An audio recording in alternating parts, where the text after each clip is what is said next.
નમસ્કાર મારા વહાલા વિદ્યાર્થી મિત્રો, આજે વાત કરીશું ધોરણ 12 વિષય ભૂગોળના પેપર નંબર 2 નું સંપૂર્ણ સોલ્યુશન. વિદ્યાર્થી મિત્રો, આપણે આ વિડીયોની અંદર મેળવીશું. એ પહેલા ચેનલની અંદર પ્રથમ વખત આવ્યા છો અને ગાલા અસાઇનમેન્ટ 2024 નું મિત્રો સંપૂર્ણ સોલ્યુશન મેળવવા માંગો છો તો ચેનલને ખાસ સબસ્ક્રાઇબ કરી દેવા માટે તમને વિદ્યાર્થી મિત્રો અમારી વિનંતી છે, જેથી કરીને તમને પેપર સોલ્યુશન સમજૂતી સાથે મળી રહે. વિદ્યાર્થી મિત્રો, આપણે હવે ધોરણ 12 વિષય ભૂગોળના પેપર 2 નું સોલ્યુશન કરી રહ્યા છીએ. વિભાગ એની અંદર તમને હેતુલક્ષી પ્રશ્નો જે છે તે પૂછાશે અને તમારે પ્રત્યેકનો 1 ગુણ રહેશે. એટલે કે વિભાગ એ તમને 20 ગુણમાંથી 20 ગુણ મિત્રો જે છે તે અપાવી શકે છે. પહેલો પ્રશ્ન છે, ઇતિહાસ ઉપર ભૂમિના પ્રભાવને મહત્વ આપનાર કોણ હતા? તો સાચો જવાબ આવશે સી, એરિસ્ટોટલ જે છે તે મિત્રો ઇતિહાસ ઉપર ભૂમિના પ્રભાવને મહત્વ આપનાર હતા. પ્રશ્ન નંબર 2, વસ્તીની દ્રષ્ટિએ ભારતમાં સૌથી ઓછી વસ્તી ધરાવતું રાજ્ય કયું છે? તો સિક્કિમ છે. એટલે કે વિદ્યાર્થી મિત્રો બી ઓપ્શન સાચું આવશે. પ્રશ્ન નંબર 3, નીચેનામાંથી કઈ ખનિજ અધાત્વિક ખનિજ છે? તો સાચો જવાબ આવશે ડી, ગંધક જે છે તે અધાત્વિક ખનિજ છે. રેલ સેવા કયા પ્રકારની પ્રવૃત્તિ છે? તો વિદ્યાર્થી મિત્રો તૃતીયક પ્રકારની જે છે તે પ્રવૃત્તિ છે.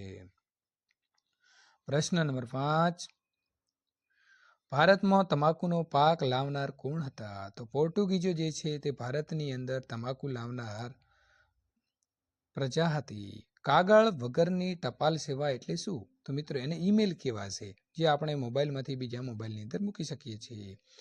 ઓપેક સંગઠનનું વડું મથક કયું છે? તો વિયેના જે છે તે ઓપેકા સંગઠનનું વડું મથક છે. પ્રશ્ન નંબર 8, નીચેનામાંથી ઔદ્યોગિક કેન્દ્ર કયું છે? તો સમજેતપુર જે છે તે વિદ્યાર્થી મિત્રો ઔદ્યોગિક કેન્દ્ર છે. પ્રશ્ન નંબર 9, સમતુલ્ય રેખા પદ્ધતિમાં શું દર્શાવી શકાય છે?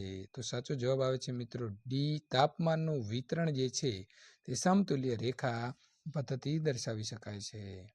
પ્રશ્ન નંબર 10, પૃથ્વી ઉપર સ્થાન જાણવા માટે શાનો ઉપયોગ કરવામાં આવે છે? તો મિત્રો જીપીએસ જે છે તેનો ઉપયોગ કરવામાં આવે છે. પ્રશ્ન નંબર 11, પ્રસાર ભારતી કઈ સેવાઓ સાથે જોડાયેલી સ્વાયત્ત સંસ્થા છે? તો પ્રસાર ભારતી જે છે તે મિત્રો આકાશવાણી સાથે જોડાયેલી સ્વાયત્ત સંસ્થા છે. પ્રશ્ન નંબર 12, પરિવહનનું કયું વાહન પ્રદૂષણ ફેલાવતું નથી? તો પરિવહનનું વિદ્યાર્થી મિત્રો સાયકલ જે છે તે પ્રદૂષણ ફેલાવતી નથી. સાફ્ટાની સ્થાપના કયા વર્ષમાં થઈ? તો 2006ની અંદર સાફ્ટાની સ્થાપના થઈ હતી.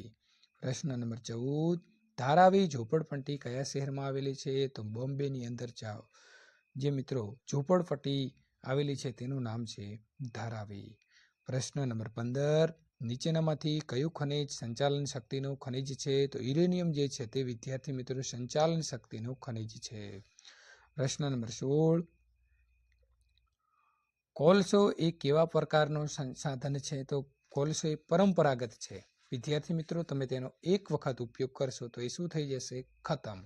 ફરીથી જાતે જે છે તેનો વિકાસ કરી શકશે નહીં. વિકાસશીલ દેશોની મુખ્ય સમસ્યા કઈ છે? તો ગરીબી જે છે તે વિકાસશીલ દેશોની મુખ્ય સમસ્યા છે. પ્રશ્ન નંબર 18, આંકડાકીય માહિતીને યોગ્ય સ્વરૂપમાં ગોઠવવાની પ્રક્રિયાને શું કહેવાય? તો મિત્રો તેને કહેવાય સ્તંભ.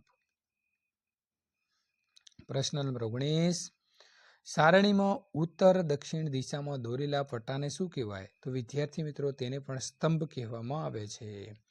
પ્રશ્ન નંબર 20, વર્તુળમાં કુલ ખૂણા કેટલા અંશનો હોય છે? તો મિત્રો 360 અંશનો ખૂણો જે છે તે હોય છે.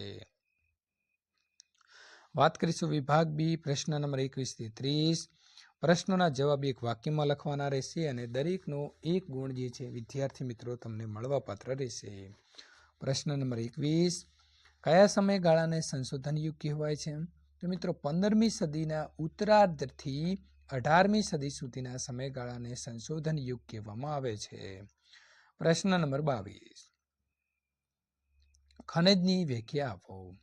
તો નિશ્ચિત અણુરચના, રાસાયણિક બંધારણ અને સમાન ગુણધર્મ ધરાવતા ઘન પ્રવાહી કે વાયુમય પદાર્થોને ખનિજ તેલ કહે છે. એટલે કે મિત્રો તેને ખનિજ કહેવાય છે. ખનિજના 2 પ્રકાર છે, ધાત્વિક ખનિજ અને અધાત્વિક ખનિજ. પ્રશ્ન નંબર 23, તૃતીયક પ્રવૃત્તિ કોને કહે છે? વિદ્યાર્થી મિત્રો, માર્ચ 2020માં પૂછાયેલો પ્રશ્ન છે. તો માનવીને આપી શકાય તેવી સેવાઓને તૃતીયક પ્રવૃત્તિ કહે છે. સુથાર, રસોઈયો, વકીલ, શિક્ષક, અધ્યાપક વગેરે આ અપાતી સેવાઓ જે છે તેને મિત્રો તૃતીય એટલે કે ત્રીજા પ્રકારની પ્રવૃત્તિ કહેવામાં આવે છે. પ્રશ્ન નંબર 24, વિશ્વમાં પાઇપલાઇનની સૌથી વધુ ગીચતા ક્યાં જોવા મળે છે?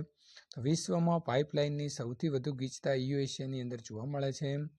પ્રશ્ન નંબર 25, ભારતનો પ્રથમ ઉપગ્રહ કયો હતો?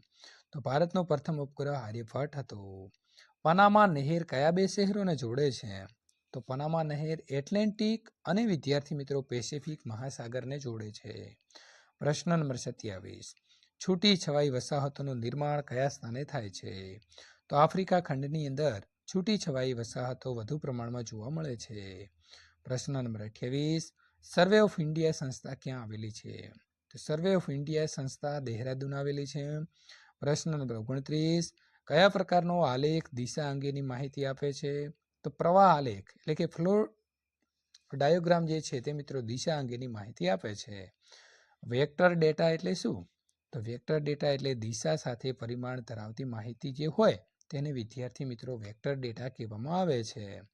વિભાગ સીનું જો સોલ્યુશન મેળવવા માંગો છો તો મિત્રો અહીં આપેલી એન્ડ સ્ક્રીન અથવા તો નીચે ડિસ્ક્રિપ્શનની અંદર આપેલી જે લિંક છે તેના ઉપર ક્લિક કરીને વિદ્યાર્થી મિત્રો ત્યાંથી તમે સંપૂર્ણ સોલ્યુશન જે છે તે મેળવી શકો છો. વિડીયો ગમતો હોય તો લાઈક કરી તમારા મિત્રો સુધી શેર કરવાનું ભૂલશો નહીં.